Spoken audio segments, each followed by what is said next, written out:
You are live, dice StreamYard. Se questa volta veramente, nemmeno questa volta ce la facciamo, veramente andiamo in difficoltà. Stiamo provando a fare tutte le cose che dobbiamo fare, i banner, le cose. Faccio un controllino via un altro cellulare perché in modo tale da sentire se siamo live, altrimenti parliamo inutilmente per ore. Io I provo, faccio un po' commenti. di tosse per provare. No, io ti sento bene, vediamo se ci sentono loro, perché adesso in questo momento... Ah, vedo il primo commento, buonasera Francesco, Chris, Roberto, Lino Bailo, ok, finalmente. Antonio Moschella, ti sentono? Mi sentite? Elpidio dice perfetto, it works benissimo, ragazzi. Dai. Allora, Ci abbiamo non messo un potremo po'. avere i potenti mezzi del resto dello streaming quando avevo preparato tutta una serie di grafiche bellissime che Antonio ci aveva procurato. Il green screen dietro di me, potrei provarci. Vedo Marco Bianco abbonato che ci risponde benissimo. Allora, ce l'abbiamo fatta, però è troppo tardi, ce ne dobbiamo andare. Saluto gli... Ciao ragazzi, alla prossima. Ragazzi, allora, most of you already know Antonio Moschella, giornalista inviato in Spagna per una serie di giornali infiniti che non nomino perché non mi pagano, ma è il nostro contatto con la Spagna ed è qui per parlarci del Real Sociedad, che non è solo David Silva. Della Real Sociedad, se ti posso Della, correggere, perché è giustissimo. femminile. Real Madrid è maschile, Real Sociedad sarebbe società reale. La società, perfetto. No, tu Esattamente. mi devi correggere perché io sono molto anche cattivo con quelli che dicono Osimhen. Noi Osimhen, napoletani lo alla possiamo napoletana, dire, bravo. noi lo possiamo dire, i telecronisti pagati no, devono dire Osimhen.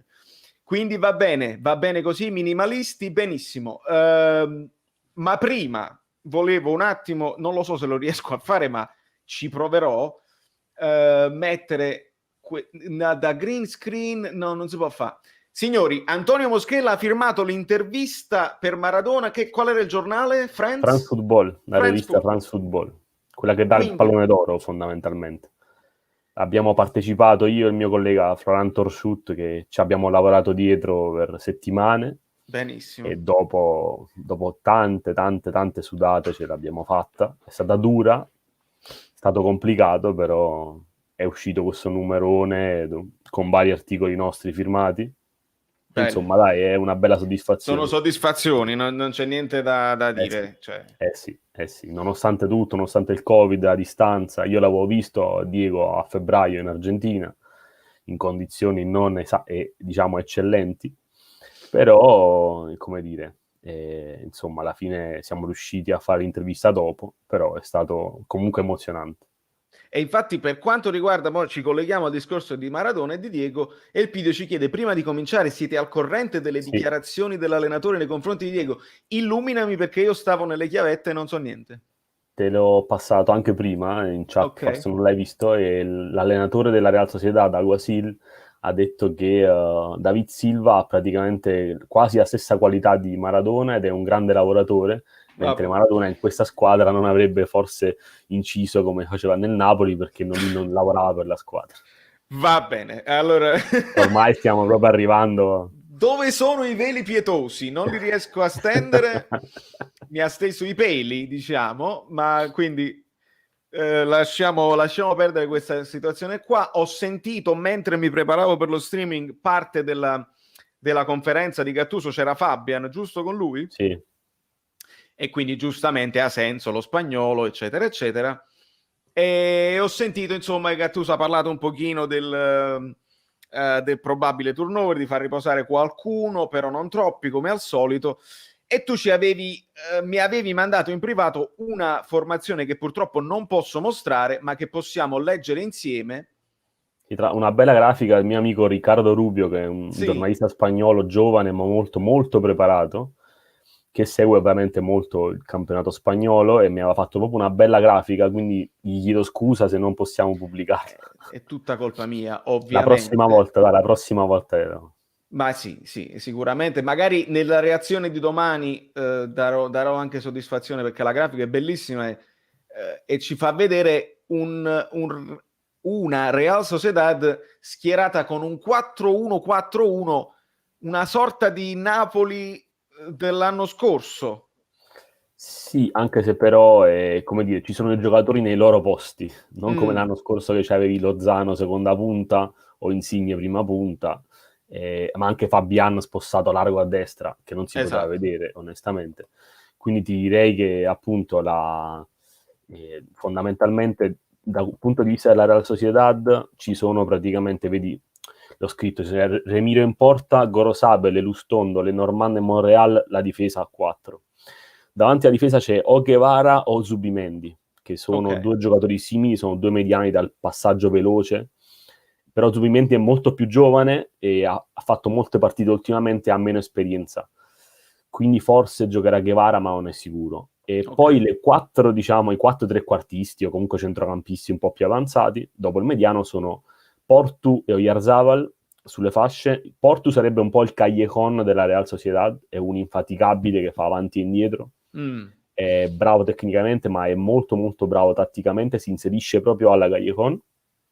Oyarzabal è un'ala sinistra classica, molto molto, al di là della velocità, spicca per la tecnica, perché tecnicamente è veramente impressionante e tira molto bene i rigori, alla Jorginho. Siamo tutti un po' impressionati. Lo chiamiamo Oyarzabal in Italia, ma... ovviamente. E lui è proprio, 23 anni, è proprio anche il futuro, secondo me, della Spagna. È proprio un'ala sinistra vecchio stile, e ormai è diventato bravo anche sotto porta, che prima gli avevano sempre rimproverato un po' la scarsa freddezza. E poi, come diciamo, trequartisti centrali, centrocampisti centrali a testa del gioco, ci sono Mikel Merino, che è un box to box, ed è un profilo veramente tatticamente molto interessante. E poi vabbè c'è David Silva, che non è Maradona, no, però lo conosciamo bene, da tenere d'occhio. Come sta in forma fisicamente? Sta bene, perché lui fondamentalmente al City ha giocato molto, ha 34 anni, però sai, per il tipo di gioco che fa, è un giocatore che comunque è piccolo, è veloce, ma è molto tecnico, quindi non è che deve prepararsi chissà quanto. È uno tipo Iniesta, che quindi anche se fisicamente non sta al meglio, ti fa il passaggio, ti fa ti trova la profondità con un lancio, ed è uno ovviamente da tenere d'occhio, e secondo me sarà lui a orbitare nella zona di Fabian, quindi magari Bakayoko dovrà un po' scalare a prenderlo. E quindi poi da punta dobbiamo ipotizzare, tu stai già ipotizzando Fabian Bakayoko? Io penso di sì, penso che ripartirà da loro, perché come dire, o metterà Demme al posto di Bakayoko, forse per giocare un po' più... Ok, no, io avevo invece ipotizzato un momento di riposo per Fabian, però immagino che serva oltretutto lo spagnolo, che conosce un pochino meglio il campionato, conosce alcuni di loro, quindi è presumibile che non se ne privi. Giustamente, poi sai, quando sta bene. Sai, quando fa la conferenza stampa è quasi come dire automatico, no? Che poi dopo gioca. È stata una conferma anche quella di Mertens, uno pensava, e poi esatto, perché sai, se no l'avrebbe potuta fare Ospina, oppure l'avrebbe potuta fare Lozano, sai, un altro, diciamo, ispanohablante, no? Un altro che parla spagnolo.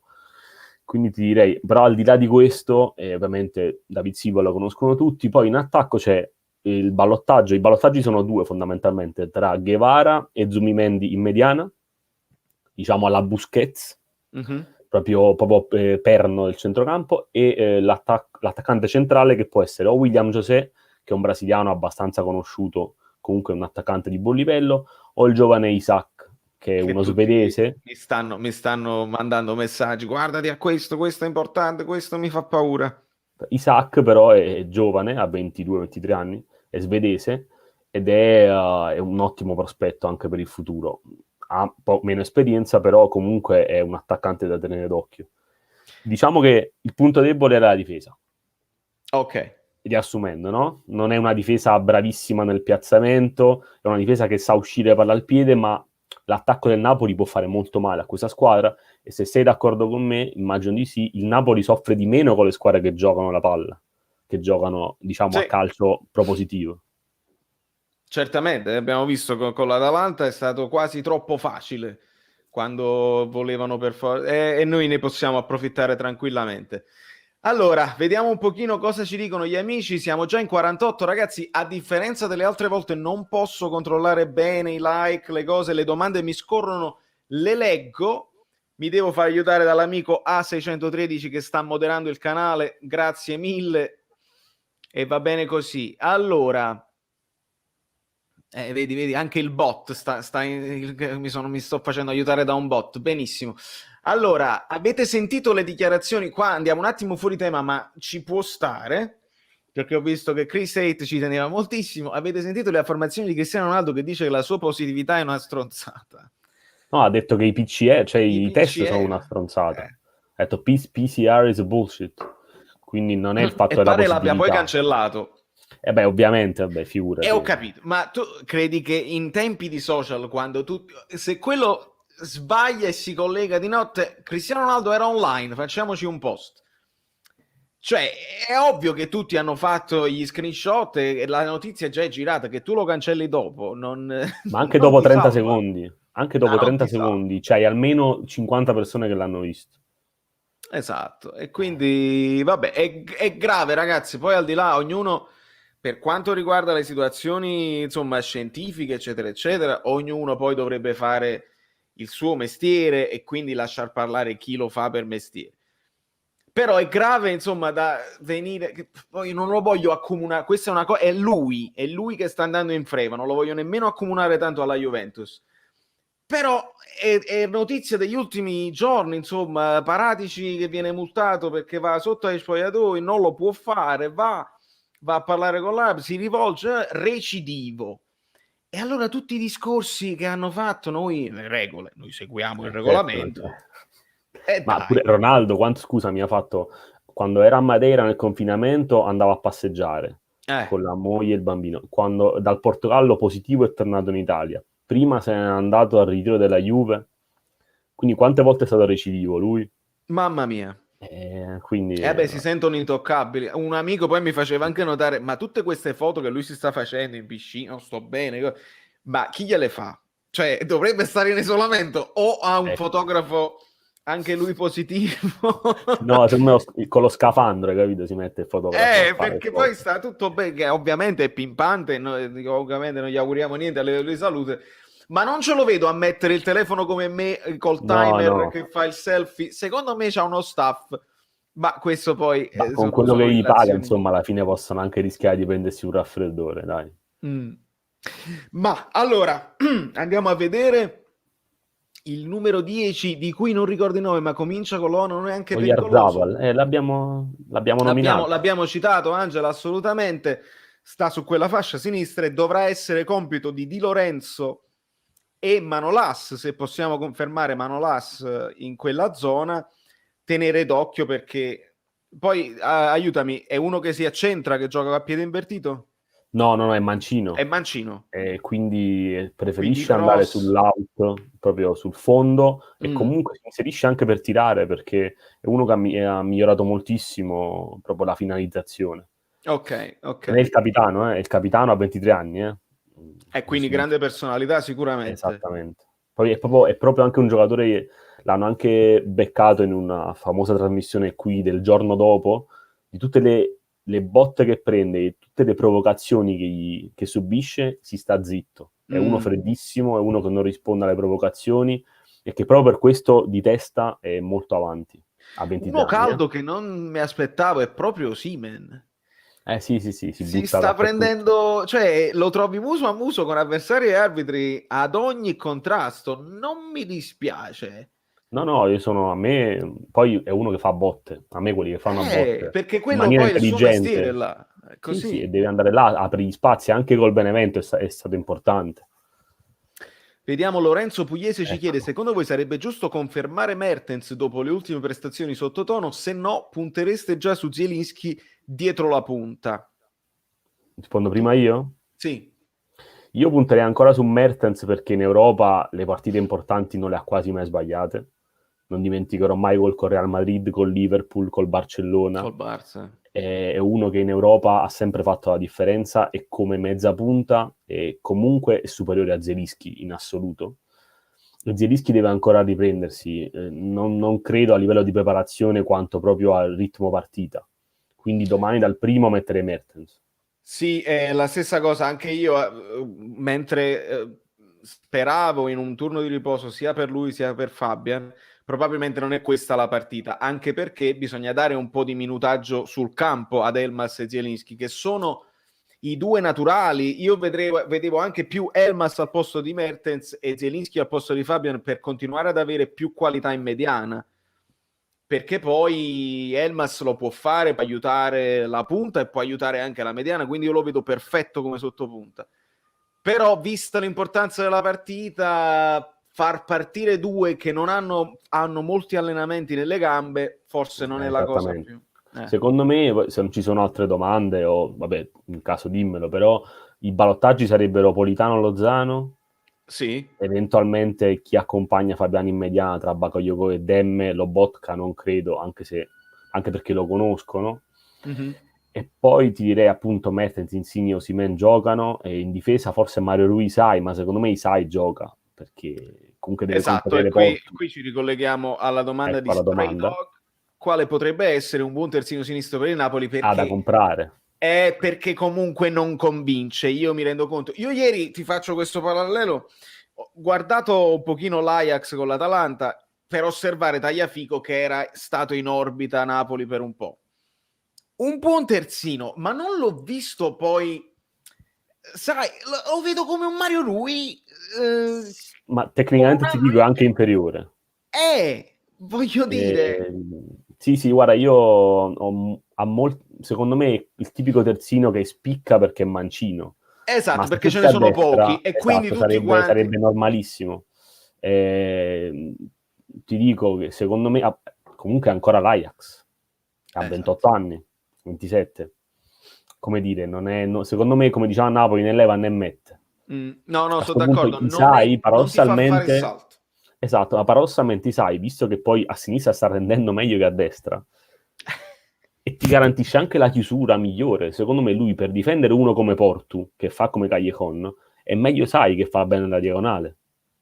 Sì, no, io sono d'accordo. Poi ho creato anche lo sticker per Isai, è il nostro santino, assolutamente. Bravo, esattamente. Domanda per Moschella, ragazzi. Però Musella pure va bene. Io ho osservato bene la Real Sociedad, del giocatore che mi preoccupa di più è Alexander Isak. Ho detto prima, è uno che ha potenziali, ha mezzi. In questo momento, per esperienza, William José è ancora superiore, però è uno che comunque è titolare nella nazionale svedese. Somiglia un po' a Osimhen per caratteristiche fisiche? Sì, somiglia un po' a Osimhen, è meno, secondo me, irruento. È forse un po' più tecnico, più prima punta, diciamo che gioca di meno, svaria meno sul fronte, però ci si assomiglia e... Insomma, questo può essere l'anno buono per lui per spiccare il volo, anche perché giocherà agli europei l'anno prossimo con la Svezia.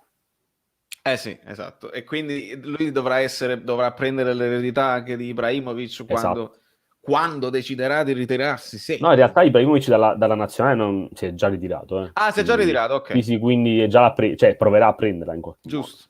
Ringraziamo Alfonso che ci lascia un po' di caffè e dice nessuna domanda, solo ringraziamenti, un bacione. Grazie mille Alfonso, non ho parole. Falla una domanda se ti va, o vuoi solamente ascoltare, anche va bene.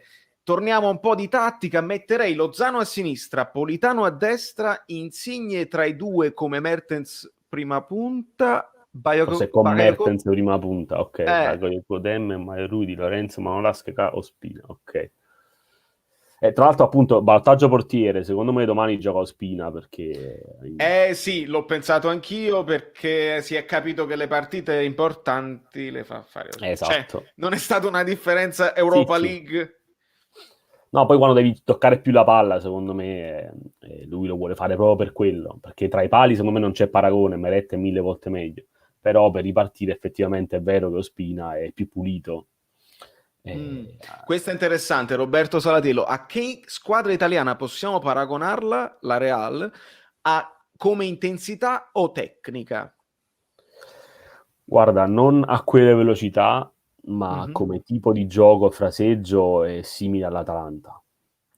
Perché giocano molto la palla, si inseriscono molto, è un modulo diverso, non ha i due grandi cursori sulle fasce, perché fondamentalmente i terzini sono due terzini abbastanza bassi e bloccati. Però comunque per come dalla metà campo in su fraseggiano molto ed è piena di trequartisti. Alla fine l'Atalanta con Gomez e Ilicic fa fondamentalmente quello che fanno Merino e Silva o Oyarzabal. È ovviamente un po' diversa, però se dobbiamo paragonarla con una realtà conosciuta in Italia, ti direi l'Atalanta. Un'altra domanda, sempre per quanto riguarda la Real Sociedad: non fanno giocare Antonio Reina Moschella in porta? Vabbè. Mi hanno detto Reina, mi hanno detto Veron, senza barba Paolo Cannavaro, di tutto. Qualcuno anche Calaiò, ma... Calaiò per il tic, forse. No? L'avrò fatto qualche tic con l'occhio e se lo sono ricordato. Il vostro 11 titolari, noi l'abbiamo già accennato, si parla, purtroppo non ve lo posso far vedere come sto andando in freva, non potete avere idea, non avere i mezzi a disposizione, ma ci organizzeremo. Osimhen confermato, io credo Politano più che Lozano. Sì, anch'io, infatti te l'ho messo nella grafica. Sì, perché sta in una forma straordinaria, alla fine è stato decisivo contro il Benevento. L'impatto lo vedo fresco sulle gambe anche quando fa il famoso rientro sul sinistro, lo fa veloce e quindi anche se è conosciuto ti mette comunque in difficoltà. Alla Robben. Lo sapevano tutti, come il taglio in Però vedi, per esempio, tatticamente, a parte che è più disciplinato di Lozano, per cominciare a fermare Oyarzabal è utile Politano. Su quella fascia lì si alternerà con Di Lorenzo, quindi è importante per... Sì, quindi Insigne a sinistra, Mertens dietro la punta. A centrocampo abbiamo detto Bakayoko, Fabiano.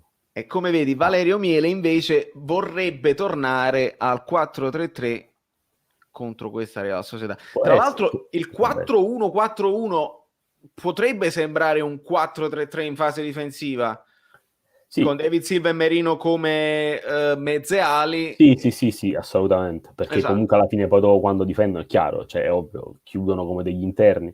Sì, il 4-3 potresti giocare appunto con Bakayoko o Demme in mezzo, magari Lobotka e Fabian. Secondo me Zelinski e Elmas non partiranno mai titolari. Quindi dovresti fare Demme e Lobotka Fabian.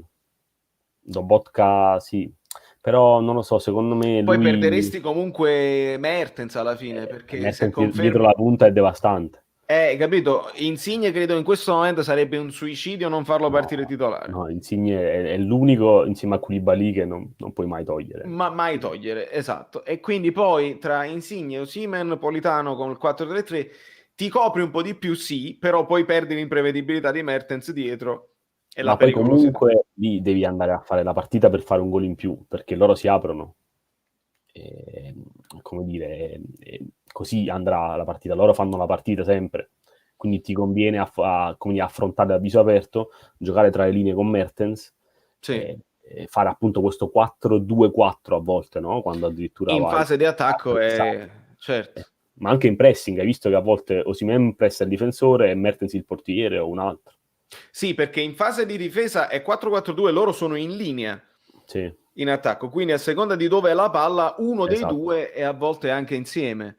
È bellissima sta storia, è molto, c'è del coraggio, perché tu comunque stai mettendo due attaccanti puri, anche che ti risultano sulla linea dei centrocampisti in fase difensiva, però poi quando prendi palla mal di testa per gli avversari. Chiaro, infatti quello che vorrei dire anche all'amico che ha detto il fatto di Zelinski al posto di Mertens, per il 4-2-3-1 l'unico che può fare è Mertens. Hai ragione, perché in fase poi difensiva deve risultare quasi come una punta. Quindi prendo la domanda di Vibelaz, che dice: ho sentito dire forse Petagna sotto punta, è una cavolata? A bocce ferme sicuramente non lo farà, ne sono sicuro. Poi magari dopo sì, se deve... Però lo può fare, perché poi si ritrova una delle due punte e si possono alternare a chi viene a prendersi il pallone. Attenzione ad Enrico Terlizzi, che oltre ad essere abbonato fa anche con di supporto al canale. Un paio di Grazie caffè. Valerio, grazie Valerio e Antonio. Ma Isaiah a sinistra è così scarso, mi piace molto. Per il futuro solo Hernandez a sinistra e Castrovilli vice Mertens. Che ne pensate? Guarda, Teo Hernandez quando arrivò al Milan dissi lo vorrei proprio al Napoli ed è una forza della natura. Tira anche molto bene, è proprio un 4x4. C'ha però, secondo me, l'unico difetto è che difende comunque ancora male. Quindi no, è vero. è una sorta veramente di Roberto Carlos, sai, quando dovevi addestrarlo proprio a difendere, quindi ti lascia degli spazi, infatti con Hakimi ha sofferto. Diciamo che quasi lui è dal 3-5-2, cioè Teo Hernandez è da 3-5-2, infatti nell'Alaves giocò molto bene un anno e anche nella Real Sociedad ha giocato lui, tirava anche le punizioni. Un'evoluzione di Kolarov, per dire il tipo Esattamente. E Castrovilli è un fenomeno. Cioè, Fantacalcio, ti dico, Fantacalcio acquistone ed è proprio forte, è veramente forte, sì, ma la Fiorentina per meno di 40-50 non te lo darà mai. Ma oltretutto non se li posso vendere tutti uno dietro all'altro. Esatto. Che Comunque è meglio di Chiesa e di Bernardeschi sicuramente. Sicuramente.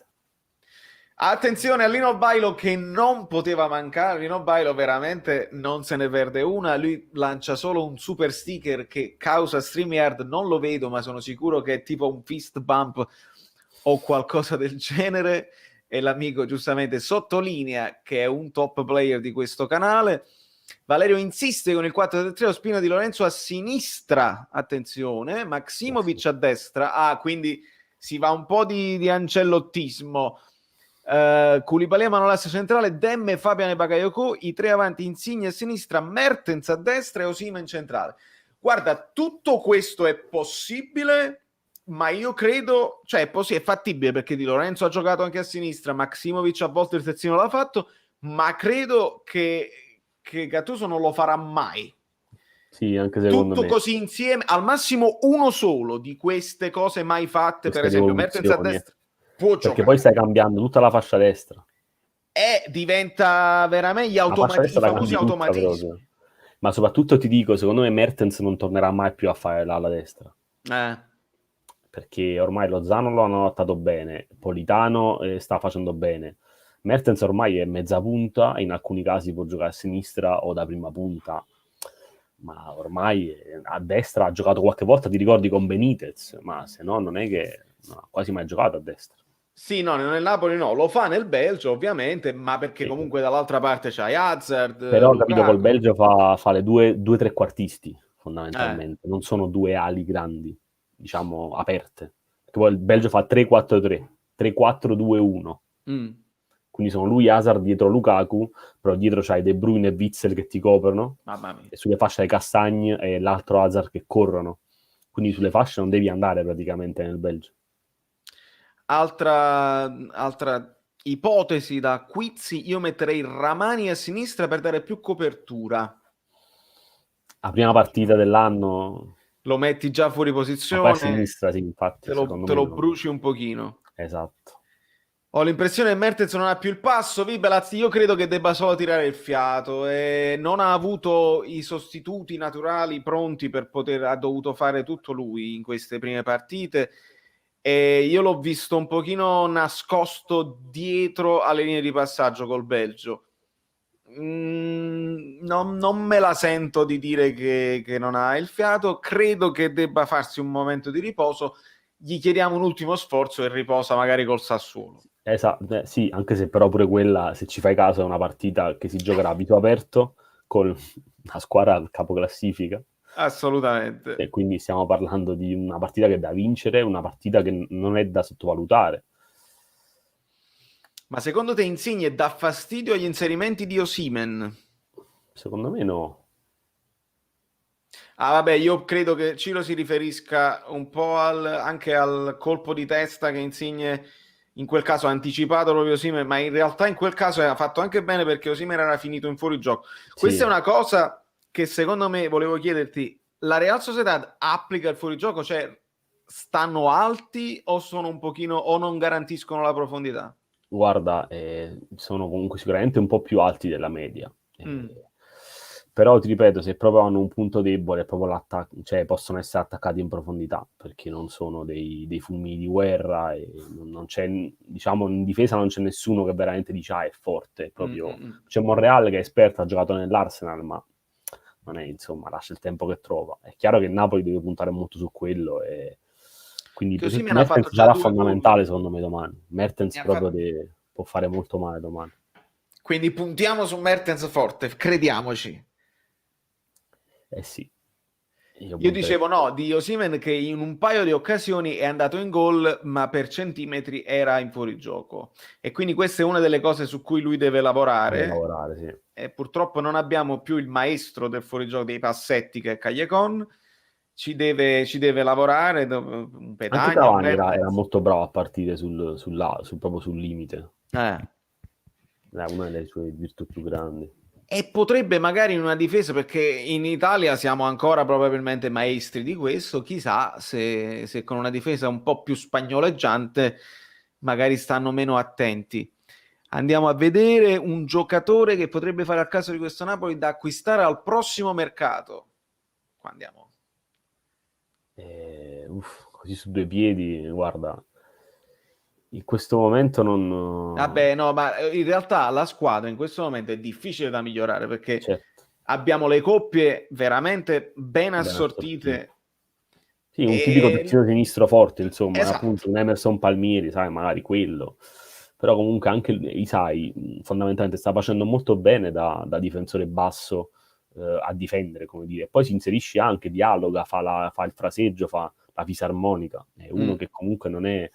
Quindi ti dico, io mi dispiace molto per Gulam che purtroppo è a terra. No, Però no, Isai quello. non lo sottovaluterei tanto. Non Ecco. ritenete Lozano meglio di Politano in questa partita per attaccare meglio la profondità? Sicuramente, questo è sicuro, però credo che giocherà Politano anche perché Gattuso ha proprio bisogno dell'ordine tattico che piace a lui per queste partite più rognose E e anche comincerà a per lo marcare stato di forma, Oyarzabal secondo me proprio con Politano, comincerà proprio da lì. Chi è il terzino sinistro da 20 milioni che il Napoli avrebbe opzionato per gennaio? Se lo sai tu, Queste sono notizie diciamo nascoste. Potrebbe essere Emerson Palmieri, è l'unica che è sì, filtrata, ma non ne sappiamo. io ammetto che calciomercato non sono uno specialista, quindi. Non diciamo mai stronzate che non sappiamo. Valerio, sei d'accordo che in alcune partite piuttosto è meglio partire col 4-3-3 e poi a partita in corso mettere il 4-2-3-1 così i difensori avversari non capiscono più niente? Caro Domenico, io credo, questa era anche un'idea mia, no? Dipende dalle Giocatore. caratteristiche dei giocatori in campo. Se metti un sottopunta che non è Mertens, ma che è un Fabian o un Elmas o uno Zielinski, ovviamente Lo puoi fare, esatto. lo puoi fare Però se c'è perché Mertens automaticamente è con sgamato. Mertens diventa più complicato e ultimamente quest'idea del calcio fluido Gattuso me Liquido. l'ha bocciata perché stiamo veramente facendo il 4-4-2 che in fase di attacco poi diventa un 4-2-4 a tutti gli effetti. Poi dipende da dove sta la palla, ti trovi il sottopunto un pochino più dietro e credo che l'unica cosa è che Mertens o chi per lui debba capire in certe fasi della gara che può venire a prendersi il pallone un po' più indietro, un po' come fa Gomez nell'Atalanta, e quindi sparigliare un pochino quando ci chiudono le linee di passaggio. L'ha fatto bene la Z, l'ha fatto bene il Benevento per un tempo. Poi dopo. Dove apri precisamente a New York, a Brooklyn. Questa è una cosa più personale.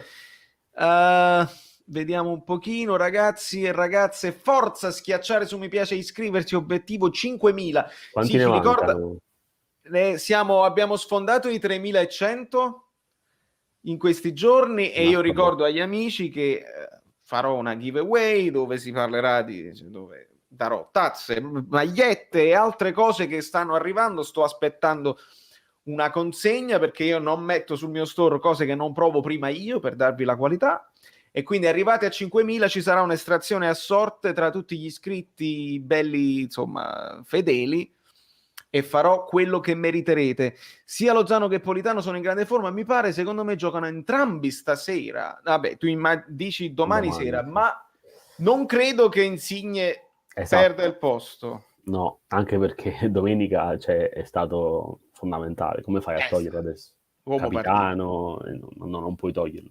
L'unica sarebbe ipotizzare un Politano dietro la punta.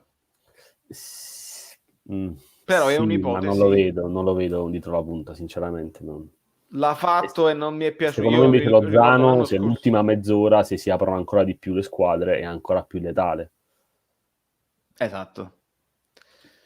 Vogliamo Moschella con la t-shirt di Caffè Napoli 1926. Prossimamente, Valerio, pensaci tu, sarà mia Va fatto con premura. calma.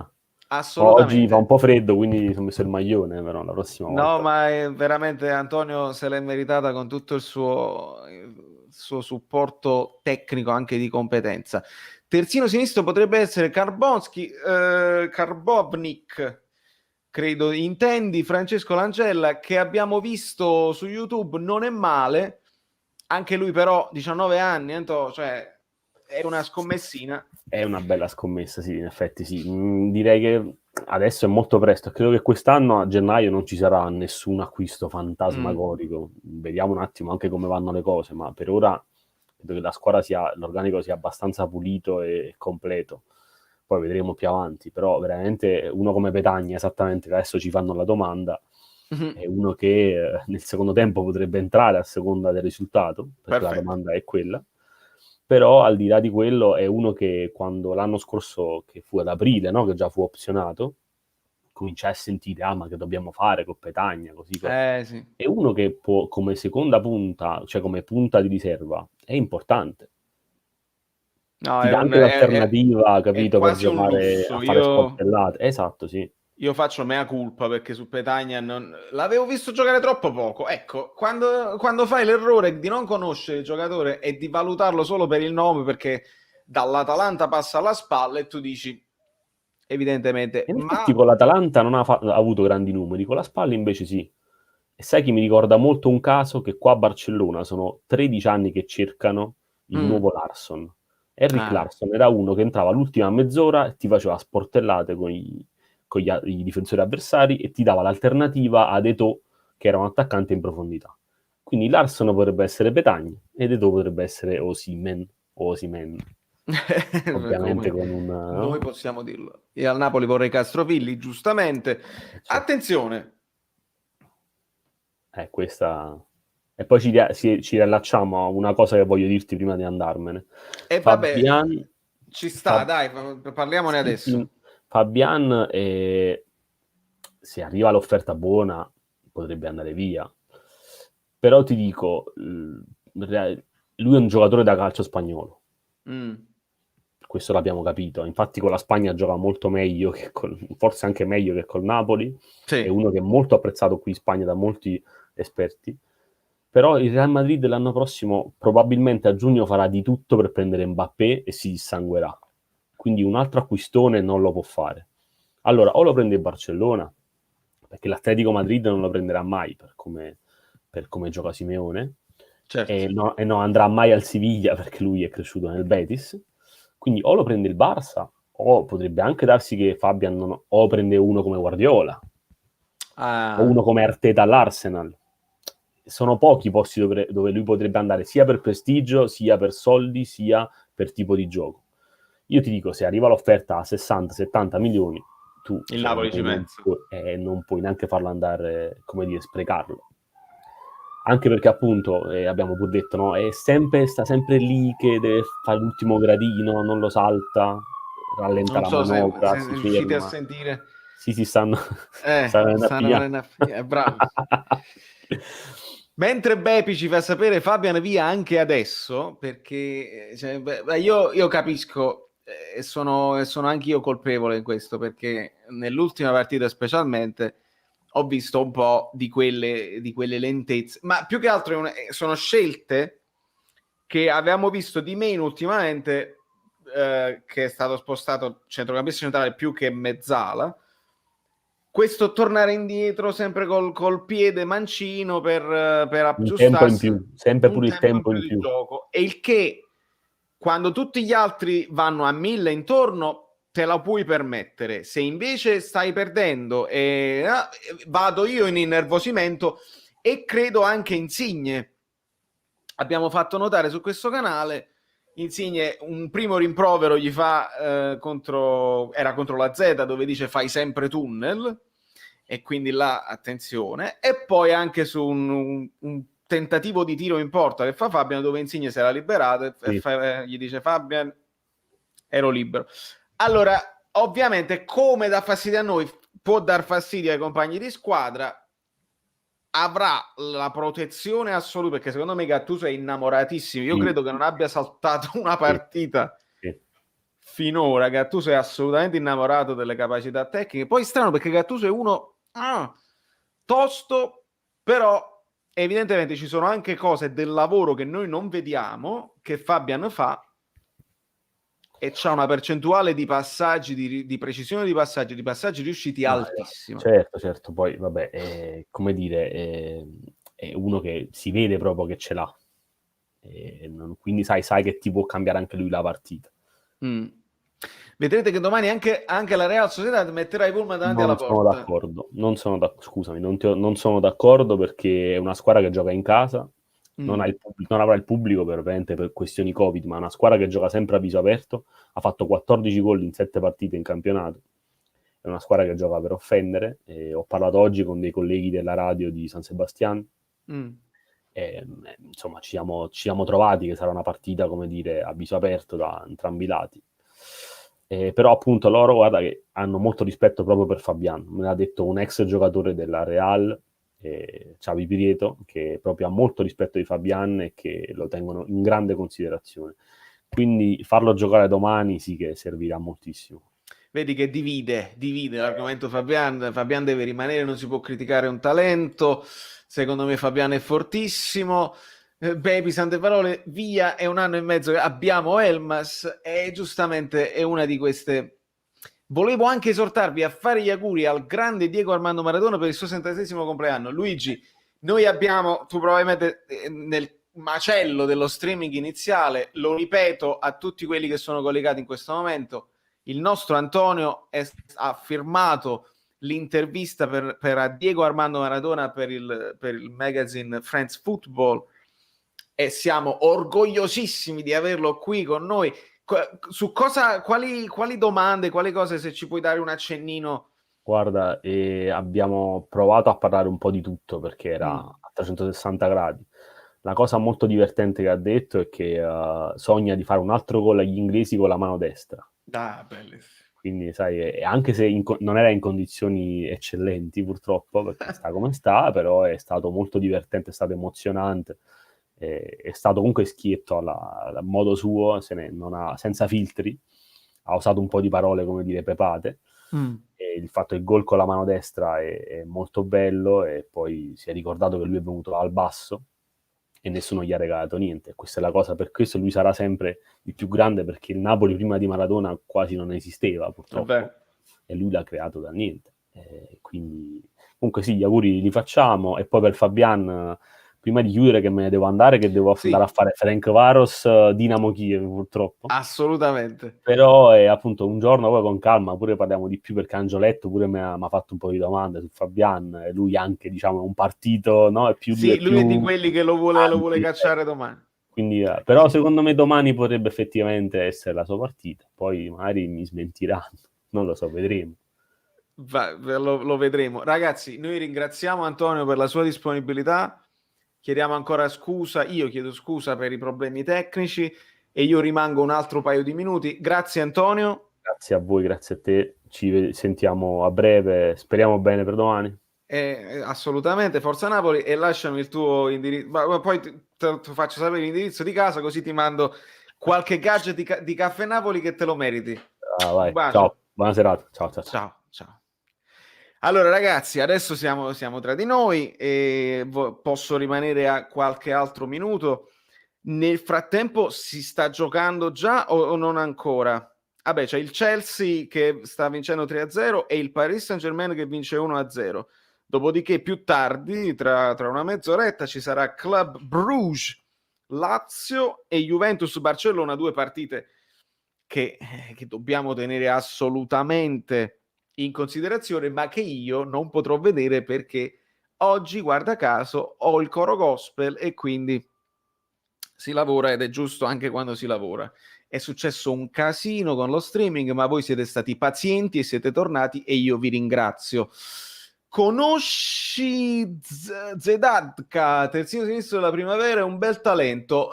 Come ti posso rispondere, come dicono un po' tutti i giornalisti, se ne parla un gran bene. Si dice un gran bene, ovviamente. Ho visto pochissimo, se non niente.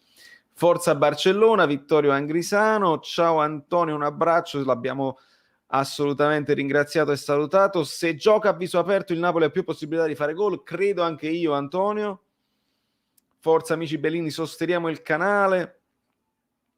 E bravo Antonio, quasi come te, grazie Luigi. No, Antonio veramente, tra l'altro un mio ex compagno di scuola, noi non condividevamo questa passione per il calcio, facevamo qualche partitella ogni tanto, poi ognuno ha preso la propria strada e me lo sono ritrovato professionista del settore, quindi è stata una roba veramente straordinaria e bellissima. Mettiamo like, forza, Elmas sottopunta, io lo vedo bene. Francesco, come dicevamo anche prima, probabilmente non credo che Gattuso se li giocherà nel primo tempo, sia Elmas che Zielinski, perché devi valutare le condizioni, non avendo avuto molti allenamenti nelle gambe, magari qualche minuto nel secondo tempo, sia lui che Zielinski. Ciao Giuseppe. Ragazzi, con live stream, StreamYard è un attimo un po' più complicato. Angela, non ti abbandonerò mai. Io veramente lo so, vi vedo, vi ringrazio e lo apprezzo tantissimo. Che cosa mi fate un pronostico su Barcellona, Juventus e anche sulla Lazio? Perché no? Perché la Lazio aveva dei problemi a livello di rosa. Allora, credo che le formazioni siano già uscite, fatemi dare uno sguardo. Ecco, Caicedo, Correa in avanti, Fares, Milinkovic, Parolo, Akpa, Marusic, Acerbi, Hodt, non lo so pronunciare, il centrale, e Patrick. Con Pepe Reina in porta, ragazzi. La Lazio ha un attimo di difficoltà. Mentre la Juventus, vediamo un attimo se alla fine hanno confermato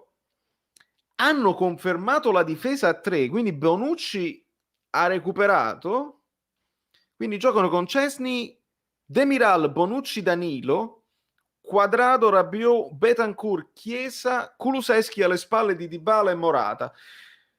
Quindi si insiste con questa difesa a 3, a meno che Pirlo non voglia far scivolare Quadrado terzino destro e utilizzare Danilo terzino sinistro. Io continuo a dire, e abbiamo fatto anche una live con l'amico Colpo Gobbo e altri youtuber su un'altra piattaforma dove abbiamo parlato di questa cosa qua. Io ho detto, se voi, mi rivolgevo a Colpo Gobbo, se voi passate ufficialmente alla difesa a 4, io credo che risolvete tutti i problemi, perché far fare a Chiesa il terzino non mi convince, e secondo me se non hai il pallone e ti scappano diventa una roba complicata. Non so cosa ne pensate voi, ma vediamo un pochino questi pronostici.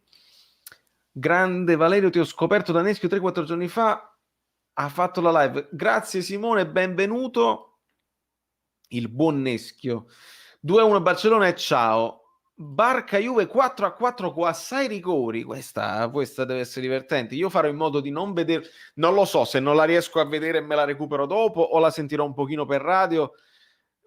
Vado, come si vede che siamo leggermente anti-juventini. Ciao Lotaro Calabria. Un bel tavolino, giustamente. Lazio 2-1, oggi la Juve vince 3-1, dice Lotaro Calabria, e va pesante sulla Lazio. Non lo so. Messi contro Frabotta, ecco, per esempio Frabotta non è nella formazione titolare, ma anche un Messi contro Danilo non la vedo bene. Poi non lo so, tutte tale che dovete, togliendo qualche succursale. Lino va di grande Simona. Non ho visto Simona. Ah, forse intendi Simone. Va benissimo. FM, meglio 3-0, deve perdere un pelino. Se non sei iscritto... Ecco, per esempio, vedi? Il bot, che io sto cercando di sperimentare, probabilmente per questo ha avuto un po' di problematiche oggi, perché il bot ogni tot di minuti può dire: se non sei iscritto al canale sei completamente pazzo, e c'è il link per essere iscritto al canale. Ora immagino che tutti voi siate già iscritti, ma se non lo foste, il Barca sta ingoiato, fanno 1-1 per me. Tra l'altro è vero, Brewer, sono tipo ottavi, quattordicesimi, non lo so, ma comunque non sono vicini alla testa della classifica per niente. Guarda caso, siamo noi a incontrare le prime di la prima di Spagna questa volta. Non ce ne va bene una, ragazzi, non siamo fortunati. I due gemelli su YouTube. Bello sto titolo. Sarà Juve Barca più scarso degli ultimi 10 anni, ma da tutte e due le parti, è vero. Da napoletano, credo che la Juve vince 1-0. Valerio, metti un'opzione per iscriversi più di una volta. Caro Luigi, l'unico modo per farlo idealmente è iscriversi agli altri miei canali, il canale musicale Valerio Fluido, il canale personale Fluido, il canale del gaming dove parlo in inglese Fluidzot, un pochino di link che trovate, ma io ti ringrazio, tu non smetti mai di supportare. Messi oggi è esaltato perché il presidente si è dimesso. Ah, c'è anche questo, è vero, Antonio. C'è un po' di maretta in casa a Barcellona. Ora magari tu dici sei esaltato, si può anche dire magari ci possa essere un po' di confusione nell'ambiente, dobbiamo vedere un pochino. Valerio, controlla WhatsApp, fammi capire a che livello è il video. Ah, ecco sì, quindi tu hai comprato l'articolo di France Football dove il grande Moschella ha intervistato Diego Armando Maradona, ragazzi. Lotario Calabria, quindi benvenuto, ti ringrazio. Wash hands, benissimo, già sei iscritto a tutti, lo so.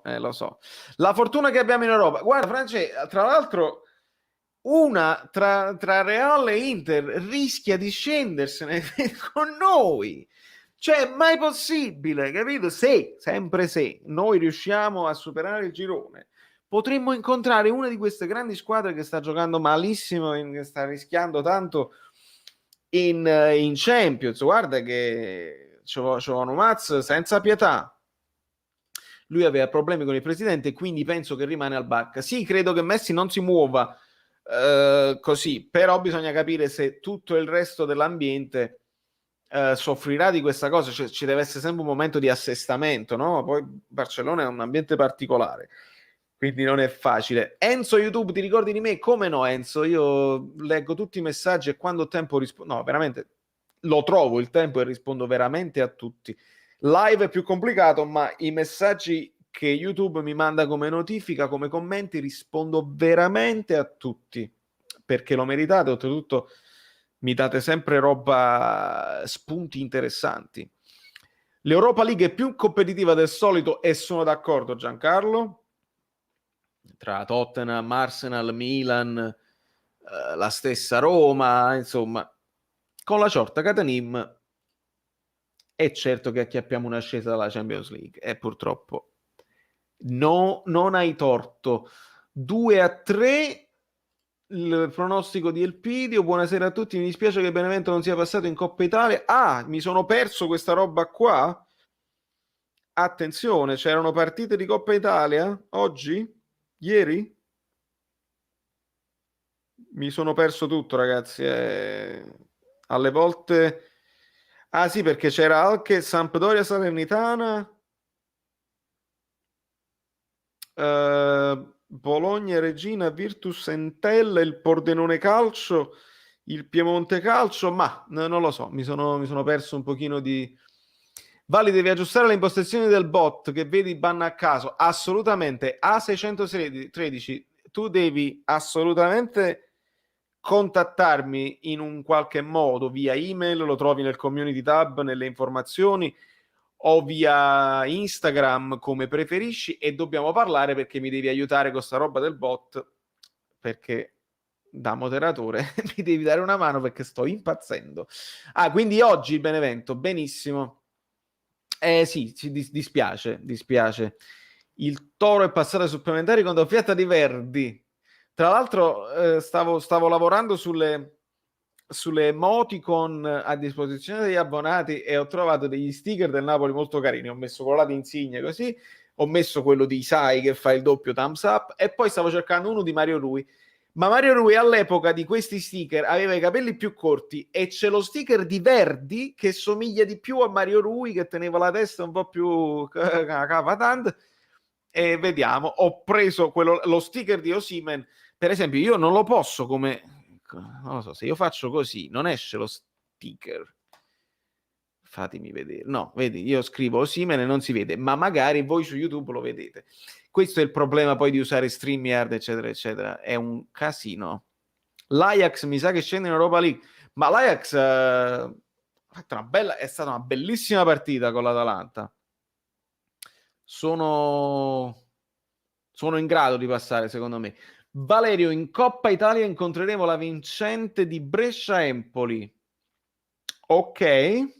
Simone Varriale ci dà un'altra notizia che non avevo approfondito, e quindi sono due squadre non scarse, sono due squadre che puntano al ritorno in Serie A, quindi dobbiamo tenere gli occhi bene aperti come al solito.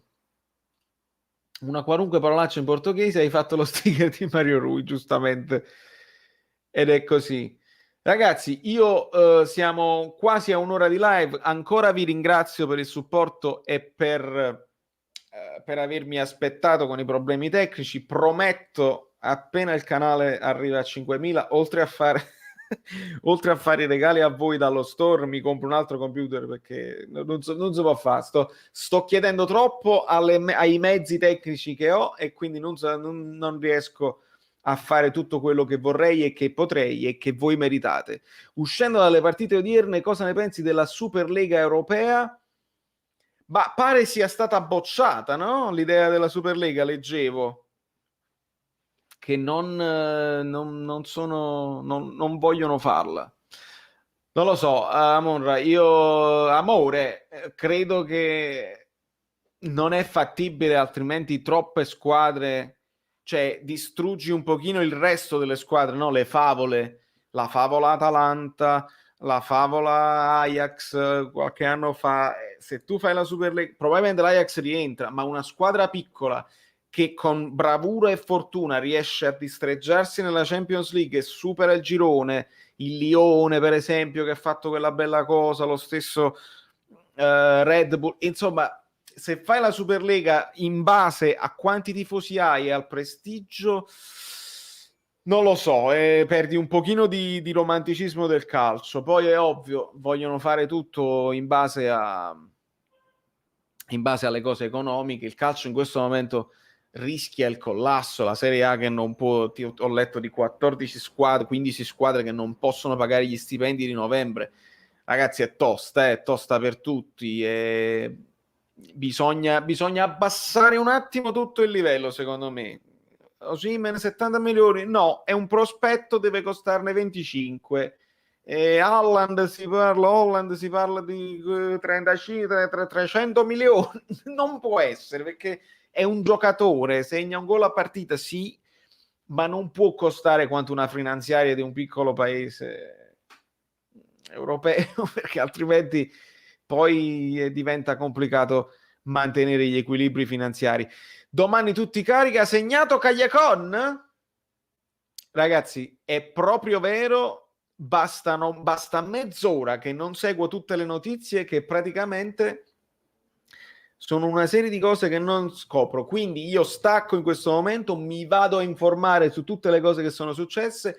A domani tutti carichi. Domani ci sarà la reazione, che posterò subito dopo a caldissimo, e poi, dipende da come mi sento, tenete un occhio al canale, perché subito dopo la reazione potremmo andare live e parlarne dal vivo, perché no?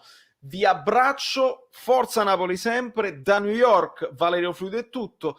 Come funziona qua? Devo cliccare, giustamente dovrò cliccare su un tasto e quindi vi dico il segreto, un segreto che dovete sapere bene quando io clicco se clicco troppo presto sul tasto, poi voi dopo non sapete il segreto, allora sentitemi bene a me, quando voi